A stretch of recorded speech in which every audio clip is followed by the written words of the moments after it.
श्री परमात्मने नमः। यथार्थ गीता श्रीमद्भगवद गीता अथ सप्तदशोऽध्यायः अध्याय 17। 16व्या अध्यायाच्या शेवटी योगेश्वर श्रीकृष्णांनी स्पष्ट सांगितलं की काम, क्रोध आणि लोभ यांचा त्याग केल्यानंतरच कर्माला आरंभ होत असतो, कर्माची सुरुवात होत असते। ही गोष्ट मी वारंवार स्पष्ट केली आहे। हे नियत कर्म केल्याशिवाय मनुष्याला सुख, सिद्धी किंवा परमगती प्राप्त होत नाही। तेव्हा तुझं कर्तव्य कोणतं किंवा अकर्तव्य कोणतं, म्हणजेच तुला काय करणं योग्य आहे आणि काय करणं अयोग्य आहे, या बाबतीत शास्त्र हेच प्रमाण आहे असं समज। अर्थात दुसरं कोणतं शास्त्र नाही, परंतु इति गुह्यतमं शास्त्रमिदं, गीता हेच एक शास्त्र आहे। तेच तू प्रमाण समज, त्याच शास्त्राला अनुसरून तू वाग। दुसरी अनेक शास्त्र आहेत, पण त्यांच्या मागे लागू नकोस। आणि समजा तू दुसऱ्या शास्त्रांचं अनुकरण करू लागलास किंवा दुसरा मार्ग शोधलास, तरी तुला तुझ्या प्रश्नांची योग्य उत्तरं कुठेही मिळणार नाहीत। तुला हवी असणारी शांती प्राप्त होणार नाही, त्यामुळं तू भलतीकडे भटकशील। यावर अर्जुनानं प्रश्न केला की जे लोक शास्त्रविधींना त्यागून पण अत्यंत श्रद्धेनं यजनते म्हणजेच यजन करतात, त्यांना कोणती गती मिळते, सात्विक, राजस की तामस? कारण अर्जुनानं मागं ऐकलं होतं की मनुष्य सात्विक असो, राजसी असो किंवा तामसी असो, जोपर्यंत गुण विद्यमान असतात तोपर्यंत ते कोणत्या ना कोणत्या योनीचं कारण बनतात। यामुळं प्रस्तुत अध्यायाच्या आरंभीच अर्जुनानं प्रश्न केला। अर्जुन उवाच,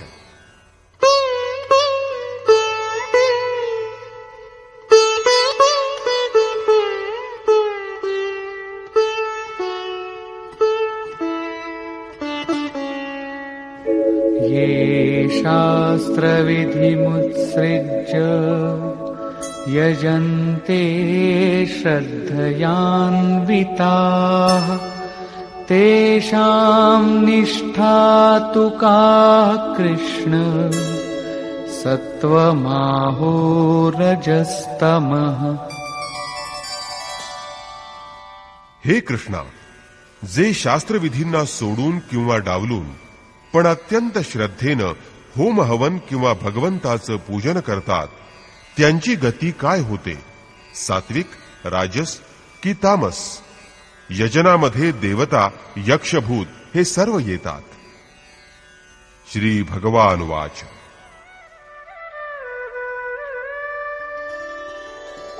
त्रिविधा भवति श्रद्धा देहिनां सा स्वभावजा, सात्विकी राजसी चैव तामसी चेति तां शृणु। दुसऱ्या अध्यायामध्ये योगेश्वरांनी सांगितलं की अर्जुना, या योगामध्ये निर्धारित क्रिया एकच आहे। मूर्ख लोकांची बुद्धी अनेक विकारांनी युक्त असते, त्यामुळं ते अनेक गोष्टी करतात, म्हणजेच नाना प्रकारचं कर्म करतात आणि ते आपल्या मधुर वाणीनं आणि अलंकारिक भाषेत व्यक्त करतात। त्यांच्या या मायावी वाणीची छाप ज्यांच्यावर पडते, म्हणजेच जे त्यांच्या या मायावी बोलण्याला भुलतात, त्यांची बुद्धी पण भ्रष्ट होते, त्यांना प्राप्त मात्र काहीही होत नाही। त्याचीच इथं पुनरावृत्ती होत आहे। शास्त्रविधिमुत्सृज्य, शास्त्रविधींचा त्याग करून जे यजन करतात त्यांची श्रद्धा 3 प्रकारची असते। यावर श्रीकृष्णांनी सांगितलं की मनुष्याच्या प्राकृत गुणांपासून निर्माण झालेली श्रद्धा 3 प्रकारची असते। ती कशी, ती माझ्याकडून तू ऐक।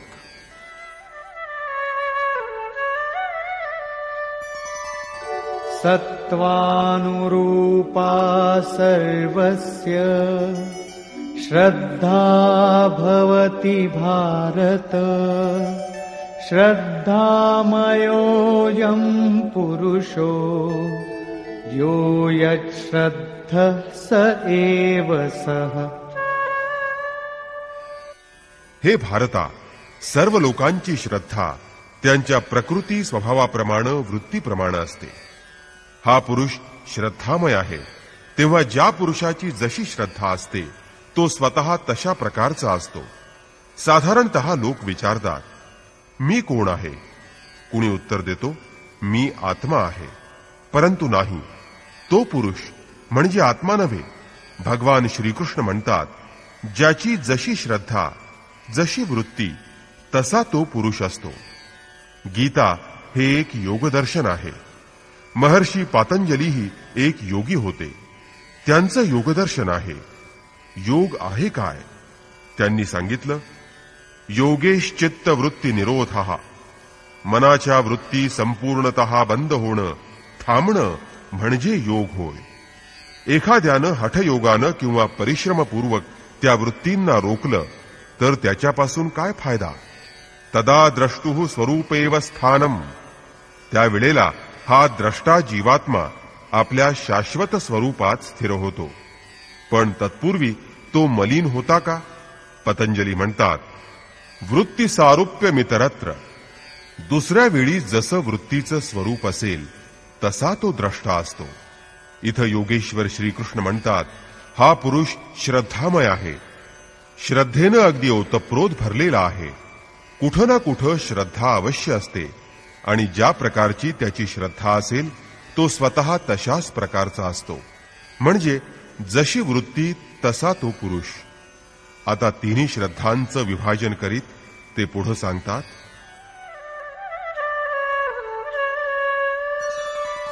यजन्ते सात्विका देवान् यक्षरक्षांसि राजसाः प्रेतान् भूतगणांश्चान्ये यजन्ते तामसा जनाः. त्यामधील सात्विक पुरुष देवतांचं पूजन करतात. राजसी पुरुष यक्ष आणि राक्षसांचं पूजन करतात आणि तामसी वृत्तीचे पुरुष भूतप्रेतांची पूजा करतात. ते लोक या पूजनासाठी खूप प्रयत्न करतात.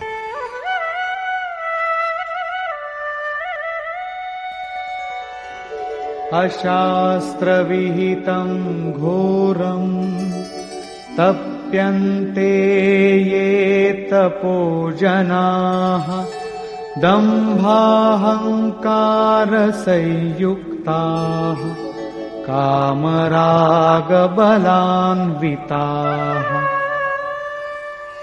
ते लोक शास्त्रविधीविहीन असं स्वतःच्याच मताप्रमाणे कठोर तप करतात. दांभिकता आणि अहंकारयुक्त, कामना तसंच आसक्ती यांनी बद्ध असलेले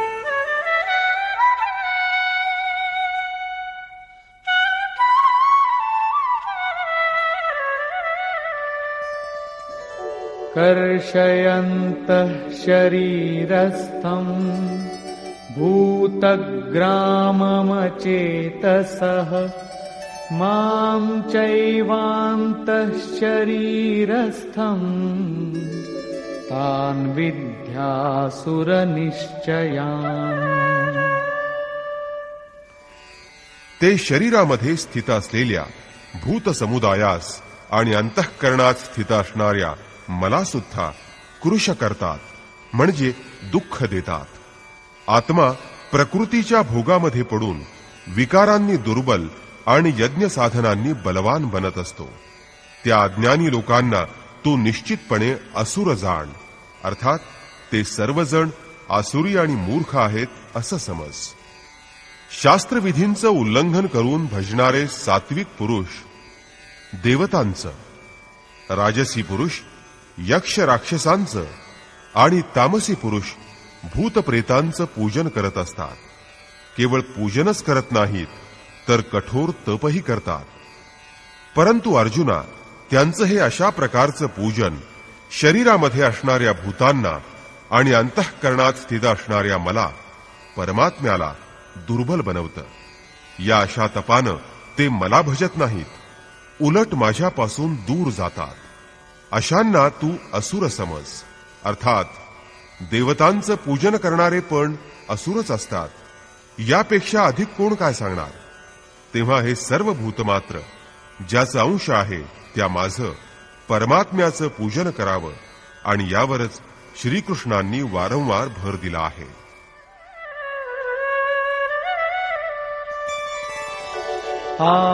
आहारस्त्वपि सर्वस्य त्रिविधो भवति प्रियः यज्ञस्तपस्तथा दानम् तेषां भेदमिमं शृणु.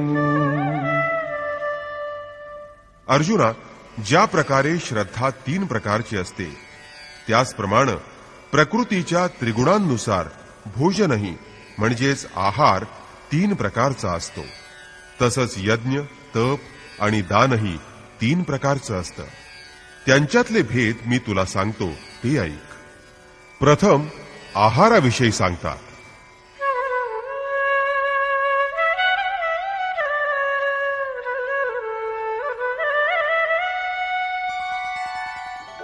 आयुः सत्त्वबलारोग्य सुखप्रीतिविवर्धनाः रस्या स्निग्धा स्थिरा हृद्या आहारा सात्विकप्रियाः. सात्विक वृत्तीच्या लोकांना आयुष्य, बुद्धी, बल, आरोग्य, सुख आणि प्रीती यांची वृद्धी करणारा, रसयुक्त, स्निग्ध स्थिर राहणारा आणि मनाला आनंद देणारा आहार आवडतो. योगेश्वर श्रीकृष्णांच्या मते चित्ताला आनंद देणारा, बल, आरोग्य, बुद्धी आणि आयुष्य वाढवणारा आहार हा सात्विक आहार होय. जे पदार्थ सात्विक असतात तेच सात्विक लोकांना प्रिय असतात. यावरून स्पष्ट होतं की कोणताही खाद्यपदार्थ सात्विक किंवा तामसी असत नाही. त्याचा प्रयोग किंवा त्या पदार्थाचा परिणाम सात्विक, राजसी किंवा तामसी असतो. ना दूध सात्विक असतं, ना कांदा राजसी असतो, ना लसूण तामसी असतो.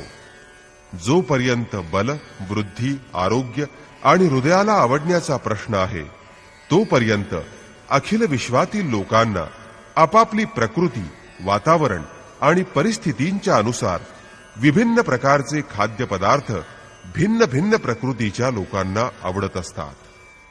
ज्याप्रमाणे बंगाली किंवा मद्रासी लोकांना भात प्रिय असतो, पंजाबी लोकांना पोळ्या प्रिय असतात, अरब लोकांना दुंभा एक प्रकारची बकरी, चीनी लोकांना बेडूक, तर उत्तर दक्षिण ध्रुवासारख्या थंड प्रदेशात राहणाऱ्या लोकांना मांसाशिवाय दुसरा पर्याय नसतो.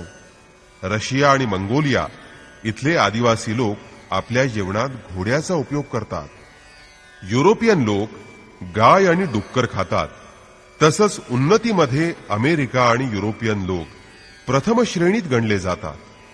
गीतेच्या अनुसार रसयुक्त, स्निग्ध आणि स्थिर राहणारा खाद्यपदार्थ सात्विक असतो. दीर्घ आयुष्य अनुकूल असणारा, बल आणि बुद्धी यांची वृद्धी असणारा आणि आरोग्यवर्धक पदार्थ सात्विक असतो. जे पदार्थ स्वभावतः मधुर असतात ते खाद्यपदार्थ सात्विक असतात. अर्थात कोणत्याही खाद्यपदार्थाला कमी प्रतीचं किंवा उच्च प्रतीचं मानण्याचा इथं उद्देश नाही.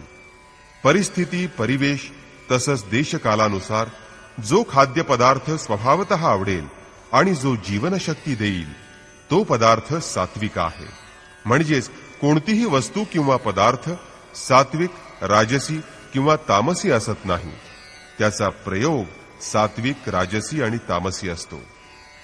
ज्या व्यक्तींनी परमेश्वराच्या आराधनेसाठी घराचा आणि परिवाराचा त्याग केला आहे, जे ईश्वर ध्यानात निमग्न असतात, जे संन्यास आश्रमात राहतात, त्या लोकांसाठी मांस, मदिरा त्याज्य आहे. कारण ते पदार्थ आध्यात्मिक मार्गातले अडसर आहेत. ते मनात विपरीत भाव निर्माण करतात. म्हणून ते साधनेच्या मार्गावरून भ्रष्ट होण्याचा अधिक संभव असतो. जे एकांतात राहतात, जे विरक्त आहेत, त्यांच्यासाठी योगेश्वर श्रीकृष्णांनी 6व्या अध्यायात आहारासाठी एक नियम घालून दिला आहे की युक्ताहार विहारस्य. त्याचं ध्यान करून तसं आचरण केलं पाहिजे. भजन पूजनाला जेवढा आहार सहाय्यक ठरेल तेवढाच ग्रहण केला पाहिजे. कट्वं ललवणात्युष्ण तीक्ष्णरूक्षविदाहिनः आहारा राजसस्येषा दुःखशोकामयप्रदाः. तिखट, आंबट, खारट, अतिउष्ण, तीक्ष्ण, रुक्ष, दाहकारक आणि दुःख, चिंता आणि रोग उत्पन्न करणारा आहार राजस पुरुषांना प्रिय असतो.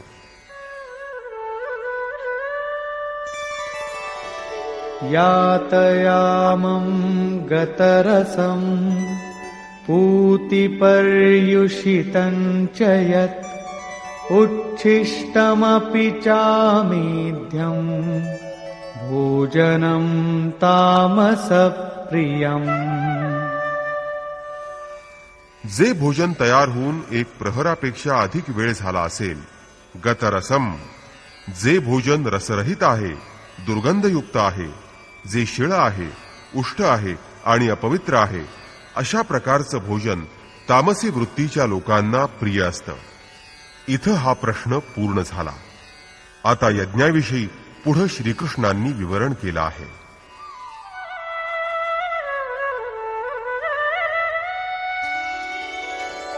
अफलाकाङ्क्षिभिर्यज्ञो विधिदृष्टो य ईज्यते यष्टव्यमेवेति मनः समाधाय स सात्विकः. जो यज्ञ विधिदृष्ट शास्त्रविधींनी निर्धारित केला गेला आहे, जसं मागं 3ऱ्या अध्यायात यज्ञाचं नाव घेतलं, 4थ्या अध्यायात यज्ञाचं स्वरूप सांगितलं की बहुतेक योगी प्राणाचं अपानामध्ये, अपानाचं प्राणामध्ये हवन करतात. मग प्राण अपानाची गती नियंत्रित करून, प्राणांची गती स्थिर करून ते संयमाग्नीमध्ये हवन करतात. या प्रकारे यज्ञाच्या 14 पायऱ्या सांगितल्या आहेत, ज्या सर्वच्या सर्व ब्रह्मापर्यंतचं अंतर कमी करणाऱ्या एकाच क्रियेच्या उच्च नीच अवस्था आहेत. सारांश: यज्ञ चिंतन विशेषाच्या प्रक्रियेचं चित्रण आहे. त्याचा परिणाम म्हणजे ब्रह्मामध्ये प्रवेश हा असतो. त्याचं विवरण या शास्त्रात केलं आहे. त्या शास्त्रावर पुन्हा भर देत श्रीकृष्ण म्हणतात, हे अर्जुना, जो शास्त्रविधींनी नियत केलेल्या आणि जे करणं कर्तव्य आहे, तसंच जो मनाचं नियंत्रण करणारा आहे आणि जो फलाकांक्षा न धरणाऱ्यांकडून केला जातो, तो यज्ञ सात्विक आहे.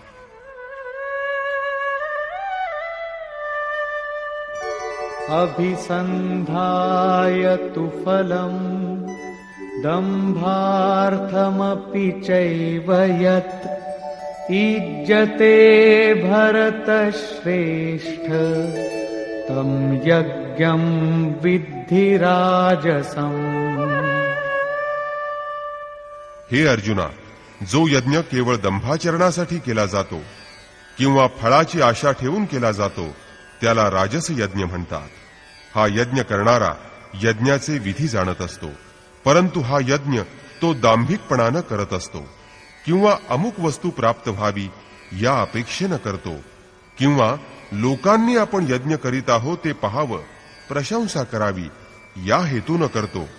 असा यज्ञ करता वास्तविक राजसी आहे. आता पुढं तामस यज्ञाचं स्वरूप स्पष्ट करीत आहे.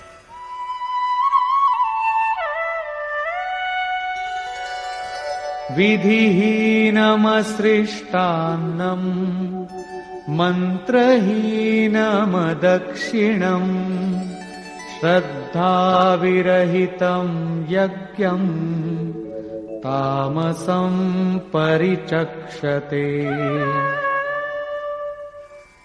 जो यज्ञ शास्त्रविधीविहीन आहे, जो अन्नाची निर्मिती करू शकत नाही, जो अन्नाची म्हणजे परमात्म्याची सृष्टी करण्यास असमर्थ आहे, अंतःकरणाच्या पोकळीत असणाऱ्या मनाचा निग्रह करण्याची ज्याच्यात क्षमता नाही, जो दक्षिणारहित म्हणजेच सर्वस्वाच्या समर्पणाशिवाय आहे, तसंच जो श्रद्धारहित आहे अशा यज्ञाला तामस यज्ञ असं म्हणतात.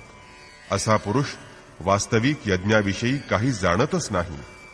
आता पुढं तपाविषयी विवरण केलं आहे. देवद्विज गुरु प्राज्ञ पूजनं शौचमार्जवम्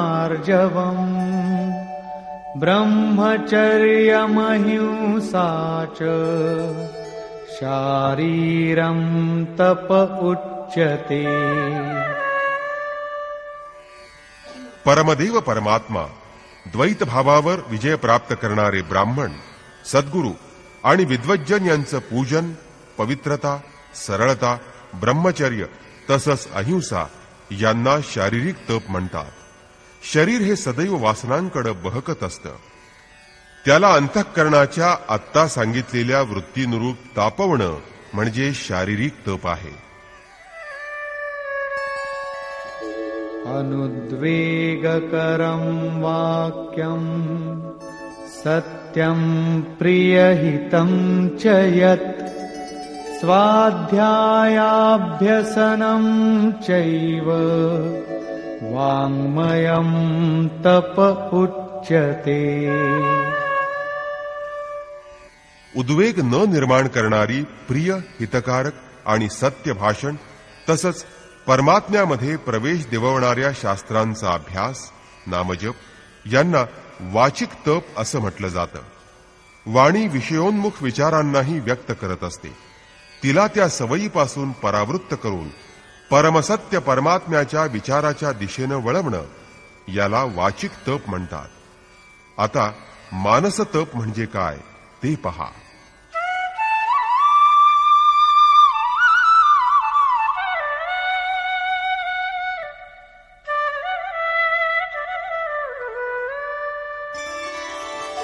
मनः प्रसादः सौम्यत्वम् मौनमात्मविनिग्रहः भावसंशुद्धिरित्येतत् तपो मानसमुच्यते. मनाची प्रसन्नता, सौम्य भाव, मौन वृत्ती अर्थात परमात्म्याशिवाय अन्य कशाचंही स्मरण न करणं, आत्मसंयमन, अंतःकरणाची संपूर्ण पवित्रता याला मानस तप असं म्हटलं जातं. ही तिन्ही म्हणजेच शारीरिक, वाचिक आणि मानसिक तप मिळून सात्विक तप बनत असतं.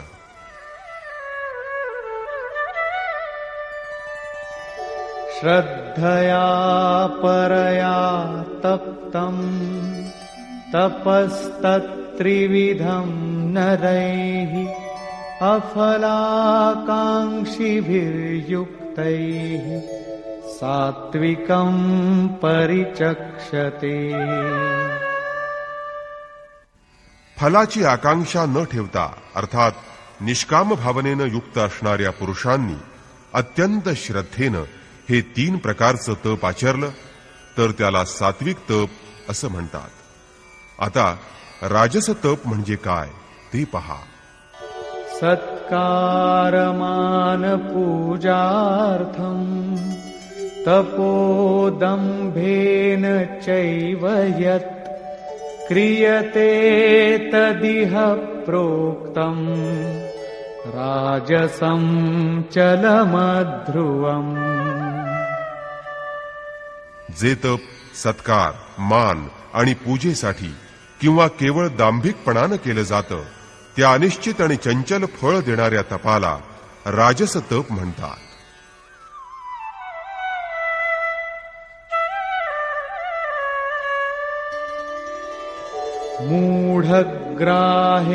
मूढग्राहेणात्मनो यत् पीडया क्रियते तपः परस्योत्साधनार्थं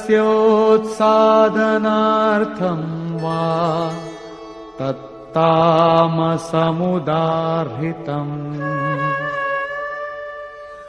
जे तप मूर्खतापूर्वक हट्टानं मन, शरीर आणि वाणी यांना पीडा देऊन किंवा दुसऱ्यांचं अनिष्ट करून किंवा सूड बुद्धीनं केलं जातं त्या तपाला तामस तप म्हटलं आहे. अशा प्रकारे सात्विक तपानं शरीर, मन आणि वाणीला परमात्म्याला अनुकूल असं वळवलं पाहिजे. राजस तपामध्ये तपाची क्रिया तीच आहे, परंतु दंभ, मान आणि सन्मानाच्या इच्छेनं ते तप केलं जातं. बहुधा महात्मा लोक घरदार सोडल्यानंतरही या विकाराची शिकार होतात. आणि तिसरं तामसी तप हे अविधीपूर्वक होतं, दुसऱ्यांना पीडा देण्याच्या दृष्टिकोनातून होतं.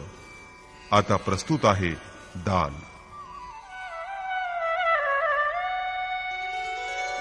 दातव्यमिति यद्दानम् दीयतेऽनुपकारिणे देशे काले च पात्रे च तद्दानं सात्विकं स्मृतम्. दान करणं हे कर्तव्य आहे अशा बुद्धीनं योग्य स्थळी, योग्य काळी आणि योग्य मनुष्यास प्रत्युपकाराची अपेक्षा न करता जे दान दिलं जातं ते सात्विक दान होय. यत्तु प्रत्युपकारार्थं फलमुद्दिश्य वा पुनः दीयते च परिक्लिष्टम् तद्दानं राजसं स्मृतम्. जे दान क्लेशपूर्वक, अत्यंत कष्टानं, जे दान नाही पण द्यावं लागतं, तसंच उपकाराचा मोबदला म्हणून हे केलं तर असं मिळेल अशा भावनेनं किंवा फलाची अपेक्षा धरून मग दिलं जातं त्याला राजस दान असं म्हटलं जातं.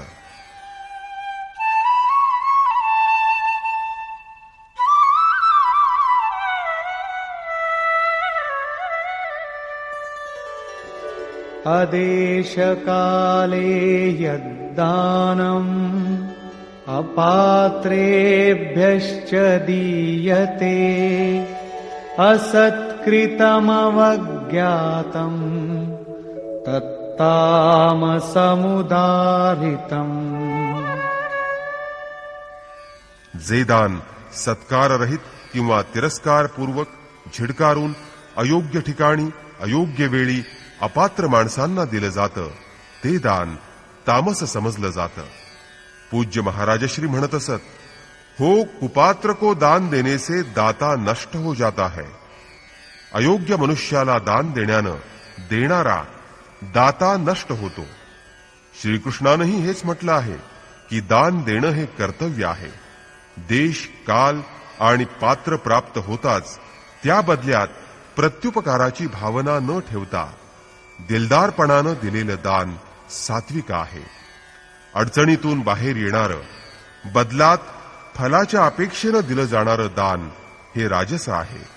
आणि सत्काररहित, अवहेलनापूर्वक, प्रतिकूल ठिकाणी, अयोग्य काळात आणि अपात्र मनुष्याला दिलं जाणारं दान तामस आहे. अर्थात ते दानच असतं, परंतु शरीर, गृह इत्यादी ममत्व असणाऱ्या सर्व गोष्टींचा त्याग करून फक्त परमेश्वरावर जे अवलंबून असतात त्यांच्यासाठी दानाचं विधान त्यापेक्षाही उन्नत असतं. आणि तेच असतं सर्वस्वाचं समर्पण, संपूर्ण वासनांचं दमन करून मनाचं समर्पण. जसं श्रीकृष्णांनी सांगितलं आहे, मय्येव मन आधत्स्व, म्हणून दान अत्यंत आवश्यक आहे. आता ओम, तत् आणि सत या स्वरूपाचं विवरण केलं आहे. ॐ तत्सदिति निर्देशो ब्रह्मणः त्रिविधः स्मृतः ब्राह्मणास्तेन वेदाश्च यज्ञाश्च विहिताः पुरा. अर्जुना, ओम, तत् आणि सत असा 3 प्रकारचा ब्रह्माचा नामनिर्देश ब्रह्मणः निर्देशः स्मृतः श्रुतीनं सांगितलं आहे.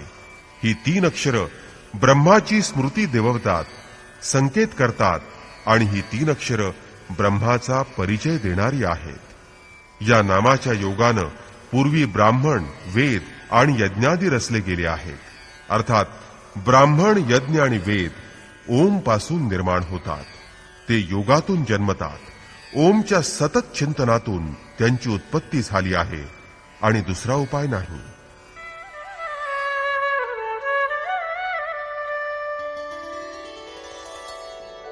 तस्मादोमित्युदाहृत्य यज्ञदानतपः क्रियाः प्रवर्तन्ते विधानोक्ता सततं ब्रह्मवादिनाम्.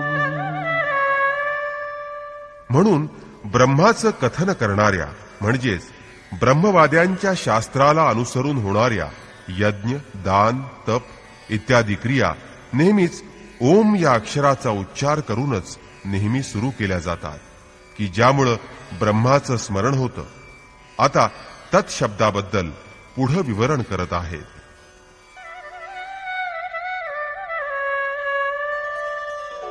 तदित्यनभिसन्धाय फलं यज्ञतपः क्रियाः दानक्रियाश्च विविधाः क्रियन्ते मोक्षकांक्षिभिः. तत् अर्थात तो म्हणजेच परमात्मा सर्वत्र आहे या भावनेनं तत् अक्षराचा उच्चार करून फलाची अपेक्षा न करता शास्त्रात सांगितलेल्या नाना प्रकारच्या यज्ञ, तप आणि दानाच्या क्रिया, मोक्षाची, परमकल्याणाची इच्छा करणारे लोक ब्रह्मार्पण बुद्धीनं करत असतात. तत् हा शब्द हा परमात्म्यासाठी समर्पण सूचक आहे. अर्थात जप मात्र ओमचाच करावा. यज्ञ, दान आणि तपाच्या क्रिया त्यावर अवलंबून राहून कराव्यात.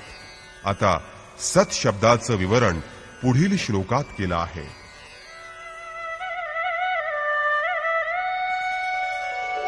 सद्भावे साधुभावे च सदित्येतत् प्रयुज्यते प्रशस्ते कर्मणि तथा सच्छब्दः पार्थयुज्यते.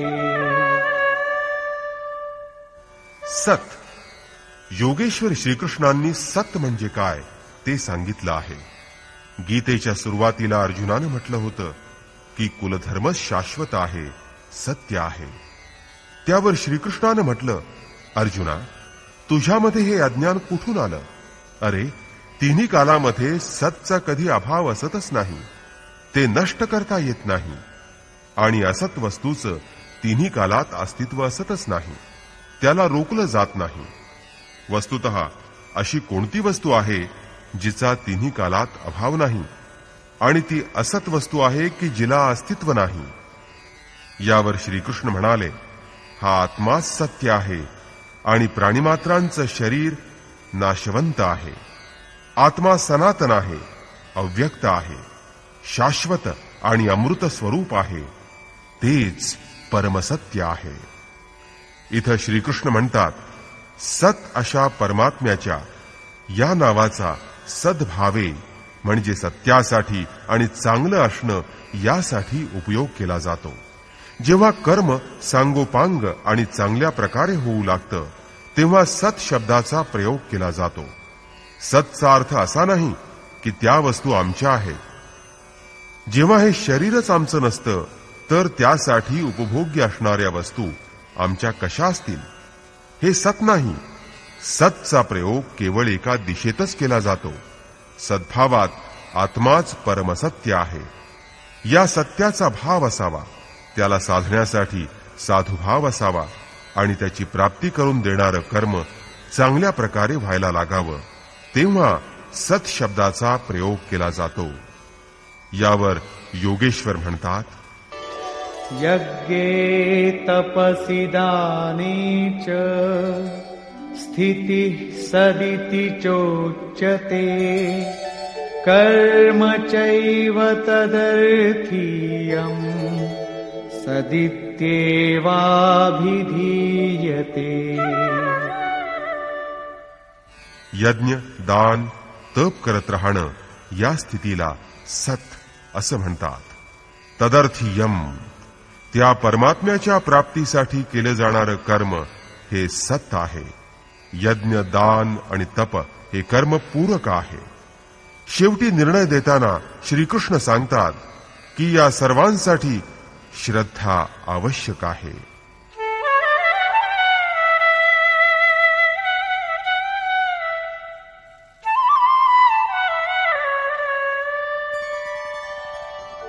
अश्रद्धया हुतं दत्तं तपस्तप्तं कृतं च यत् असदित्युच्यते पार्थ न च तत्प्रेत्य नो इह.